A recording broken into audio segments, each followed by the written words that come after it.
"Fourscore and 7 years ago, our fathers brought forth upon this continent a new nation, conceived in liberty and dedicated to the proposition that all men are created equal. Now we are engaged in a great civil war, testing whether that nation or any nation so conceived and so dedicated can long endure. We are met on a great battlefield of that war. We are met to dedicate a portion of it as the final resting place for those who here gave their lives that that nation might live. It is altogether fitting and proper that we should do this, but in a larger sense, we cannot hallow or dedicate this ground. We cannot consecrate.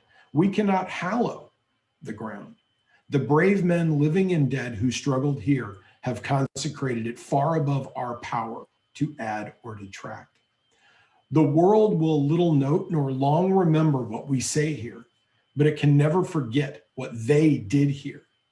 It is for us, the living, rather to be dedicated here to the refinished work that they have thus so far nobly carried on. It is rather for us to be here dedicated to the great task remaining before us, that from these honored dead, we take increased devotion to that cause for which they here gave the last full measure of devotion, that we here highly resolve that the dead shall not have died in vain, that the nation shall under God have a new birth of freedom, and that governments of the people, by the people, and for the people shall not perish from the earth." Now, it's interesting that Lincoln says in the speech that no one will remember what we said here, and it is probably his most famous speech. It's short, it's succinct, and it delivers absolutely what Lincoln intended for it to do, to let those know that the reason the war was fought to end slavery is the ultimate goal, and that the men who died consecrated that goal with their blood. So the war, though, will change, as I said. The nature of the war will change from 61 to 63, and Lincoln will change in doing that as he redefines the war in the ideas of total war, okay? And I'll explain what I mean by total war. Now, one of the things that's going to happen during the Civil War is we're actually going to see Blacks serving in a military capacity. The first Black unit organized in the Union Army will be the Massachusetts 54th Infantry. But before the war ends, we have over 180,000 African Americans who will serve in the Union Army, mostly in the later years. That will probably end up being close to 10% of the total Union Army and 1% of the Northern population. Many of those who served are former slaves who were freed by the Union Army as it makes its way into the South. Okay, so as the Union Army begins fighting in places like Mississippi and Tennessee, it's liberating the slaves along the way. Those slaves will eventually, some of them eventually join the Union Army and fight for the Union. Now, of course, they're in segregated units. They're all Black. There are no Black officers. So all of those Black units were being led by whites. Okay, there were Black, what are called NCOs or non-commissioned officers, people like sergeants and corporals and so forth. Okay. But these African Americans, and none of them were drafted, mind you, okay? Only whites were drafted. All the Blacks that served were volunteers. And again, they served in segregated units, white officer corps. They were paid less than whites until 1864, when eventually Congress agreed that all soldiers wearing that blue uniform got the same money, okay? And here you can see, this is a group out of Pennsylvania. And eventually the Massachusetts 54th will be immortalized in the movie Glory with Denzel Washington and Matthew Broderick. probably many of you know Denzel Washington from his role playing Frederick Douglass in our lecture from earlier today when Josh Ganson thought that Frederick Douglass was Denzel Washington.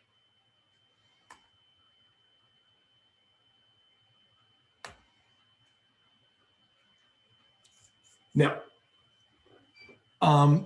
there were calls by people like Robert E. Lee to emancipate blacks or slaves in the South in order for them to fight for the Confederacy or enlist them to fight for the Confederacy.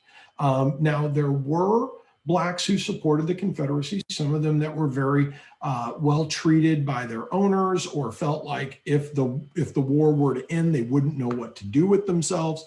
That they, in small, isolated cases, would support the Confederacy. Most of the time, we see blacks in the South being used by the Confederacy to do things like digging ditches, doing other things that are necessary in the war effort, but keeping soldiers from actually doing those things. Okay. So here you have, a political cartoon where you have a northern newspaper making fun of Confederate plans for raising black regiments. So here you see the black soldiers fighting for the Confederacy during the war, just running at the Northerners, hands up, surrendering. We're all for you. Here you can see that flag of the Confederacy. By the time we get to 1864-65, this was called the blood-stained flag of the Confederacy. Notice they've taken the battle flag and imposed it here in the corner, and then the white field with the red stripe that I mentioned earlier. Don't forget, we have a presidential election in 1864, and look what happens. George McClellan, who was fired by Abraham Lincoln in September of 1862, by November of 1864 decides to run for president. Okay. Now, what's interesting about the election of 1864 is that we don't really have the normal groups that we have had before in the election of 1860. By the time we get to 1864, we have other groups that have formed. All right. So you have the Peace Democrats. Remember those guys, the Copperheads, right? We have the War Democrats that are supporting the war from the Democratic Party. You can see the dove and the hawk over here. We have the moderate Republicans and the radical Republicans. Okay. And what do the radical Republicans want to do? They want to abolish slavery. They want blacks to have the right to vote. They want blacks to be politically equal to whites, et cetera, et cetera. The moderate Republicans, let's win the war, let's preserve the Union, let's abolish slavery, but make no mistake, blacks are not on the same par socially and politically as whites are. So we're not talking about black equality, we're just talking about black freedom, okay? And then if we look at, what were the Peace Democrats all about? They wanted to just, let's all meet, let's declare the war is over, let's have a ceasefire, and let's return everything to where we were before the war began. We've got a Confederate States, we've got a Union, let's just leave it at that, okay?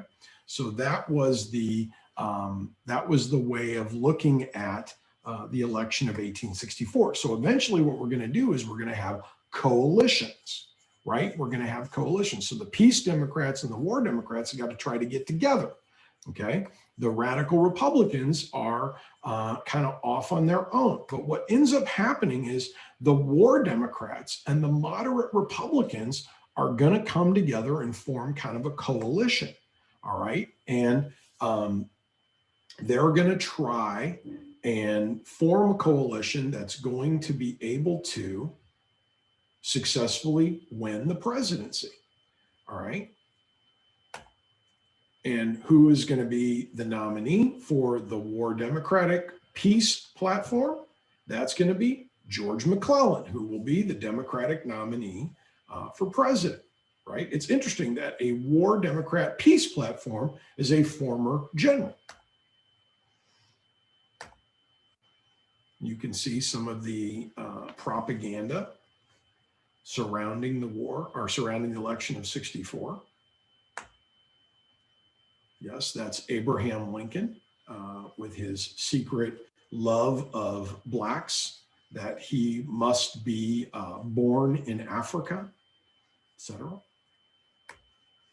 So we get to the election of 1864. I'm going to kind of move myself over here. So the light tan is territories, dark tan is the Confederacy. So the Republican is Lincoln, the Democratic candidate is McClellan. Actually, formally, they belong to these different coalition parties.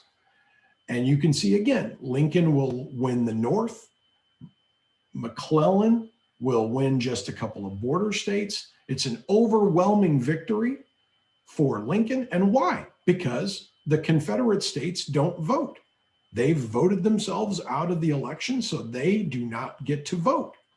And not only that, but they're not members of Congress either. Okay, and that's going to come up and is an important point later on. So Lincoln wins 4 more years. All right. Now let's talk a little bit about the idea of total war. Okay. So the two big advocates, I don't even know where to put myself. I'm going to put myself right here. The two big advocates for total war are going to be Ulysses S. Grant and this man over here, William Tecumseh Sherman, also from St. Louis. They will convince Lincoln that the idea behind the war cannot be surgical or political, that war has to be entirety. Okay. So if you remember stories that we talked about in the Revolution about, a battle would occur and people would take carriages out and they would sit on hills with picnic lunches and they would watch the battle from below because they're civilians and they're not connected to the military at all. So they're innocent, right? And the battle goes on and then they pack up their lunch and they go home and blah, blah, blah. That's not the idea behind total war. Behind total war is the idea that not only do you defeat the enemy, okay, or the enemy's military, and they throw the white flag up and they surrender. You have to destroy the enemy's will to fight, which means you have to destroy their ability to fight. And you do that with the assumption that every man, woman, and child that is living within the territory of your enemy is the enemy and must be destroyed. Okay, now that's a very big pill to take. But Grant and Sherman convinced Lincoln that if we're going to be successful at this, you have to destroy the Confederacy in its entirety. Because if you don't, after a few years, it's going to build itself back up. It's going to build its military back up. It's going to rebuild and come back and do it again. That you have got to destroy it out of existence. Okay, and that's the only way to truly defeat it. The idea that we're going to tear the Confederacy apart. We're going to just keep throwing soldiers into battle, knowing they're going to die, until eventually Lee is forced to give up because he has no more soldiers to fight. He has no more bullets to fire. There are no more cannons. There's no more food to eat. And the men are barefoot and in rags, as Ashley Wilkes says in the Gone with the Wind. And absolutely, this is what Grant knows and Lee is going to learn. All right. So here's Sherman and the famous March to the Sea, because we've already got the Confederacy divided at the Mississippi River. We're going to do it again. So Sherman is going to gather his forces in the city of Chattanooga, Tennessee. They're going to march from Chattanooga, Tennessee to Atlanta. Here you can see the city of Atlanta on the map. And then from Atlanta, they're going to march to the city of Savannah, Georgia. And you can see that's on the Atlantic seaboard. Okay. Now, while doing this, Sherman is going to take a swath of land 60 miles wide. Think about that. 60 miles wide. That's wider than the entire St. Louis area. From the city of St. Louis downtown all the way out to the city of Wentzville isn't 60 miles. That's much longer than that. And they're going to take this swath of land 60 miles wide from Chattanooga to Savannah, to the Atlantic. And they're going to burn to the ground everything in that path. They are going to kill everything in that path. They are going to burn every crop. They are going to kill every animal. They are going to leave it a scorched wasteland all the way to the sea. So that when they're done, the only thing left standing will be the stone chimneys of the homes that have been burned to the ground. They will be called Sherman's Sentinels because they're all that's left when he's done. And he wants it clear and perfectly clear that there will never be another American Civil War because the South will never rise from this destruction. Not just in their ability to fight, but their spirit to fight will be broken.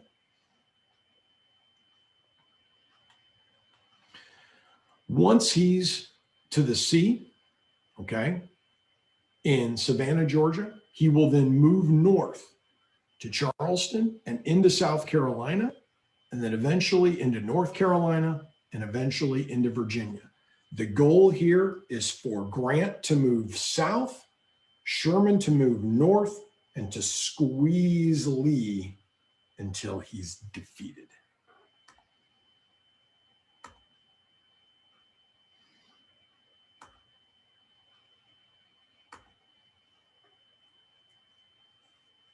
Now, eventually, Alexander Stephens, the Confederate vice president, will meet aboard the River Queen steamboat at Hampton Roads with Lincoln on February the 3rd. The idea is that Stephens, who's pictured here, I know he looks like he's 12 years old, will offer Lincoln an olive branch, okay? He says that in order for the war to end, the South must rejoin the Union, okay? And that Lincoln would advocate for compensation to slaveholders, okay? So that's the proposed conditions for the war to end at the Hampton Roads Convention, okay? Lincoln will deliver his second inaugural address on March the 4th, 1865. Now, he doesn't go for that deal, okay? So that never comes to fruition, as it were. He makes his second inaugural address on March the 4th, and then April the 12th, 1865, Grant and Lee will meet at the Appomattox Courthouse in Appomattox, Virginia, and Lee will formally and unconditionally surrender to Grant. Okay, so this will occur in April of 65. All right. And here's the